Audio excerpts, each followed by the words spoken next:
अपक्ष उमेदवार सौ निर्मला गावित यांची विजयाकडे वाटचाल।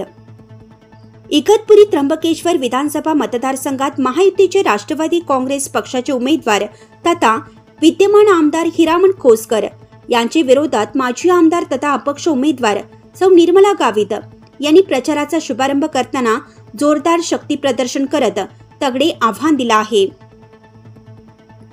माघारीनंतर इगतपुरी त्र्यंबकेश्वर विधानसभा मतदारसंघात निवडणूक लढतीचं चित्र स्पष्ट झालं आहे। यानुसार महायुतीचे उमेदवार हिरामण खोसकर, महाविकास आघाडीचे काँग्रेस उमेदवार लकी जाधव, मनसेचे उमेदवार तथा माजी आमदार काशीनाथ मेंगाळ व माजी आमदार तथा अपक्ष उमेदवार सौ निर्मला गावित यांची चौरंगी लढत होणार हे निश्चित झालं आहे।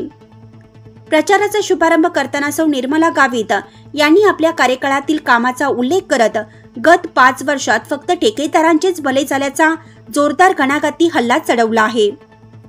खोसकरांभोवती कार्यकर्ते नव्हे तर ठेकेदारांची फौज असल्याचं त्यांनी नमूद केलं। दरम्यान 5 वर्षात सौ निर्मला गावित यांचा मतदारांशी संपर्क नव्हता अशी टीका विरोधक करत आहेत। या टीकेला उत्तर देताना गावित यांनी विरोधकांच्या संवेदनाहीन टीकेचा समाचार घेतला।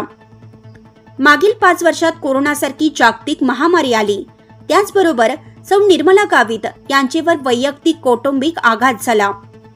माजी केंद्रीय मंत्री नामदार माणिकराव गावित यांचे निधन झाले, ते त्यांचे वडील होत। त्यानंतर मातोश्रींचंही निधन झालं।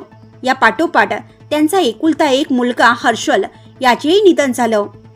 एवढी कौटुंबिक आपत्ती सोसूनही त्या आज फक्त समर्थकांच्या जनतेच्या आग्रहास्तव रिंगणात आहेत।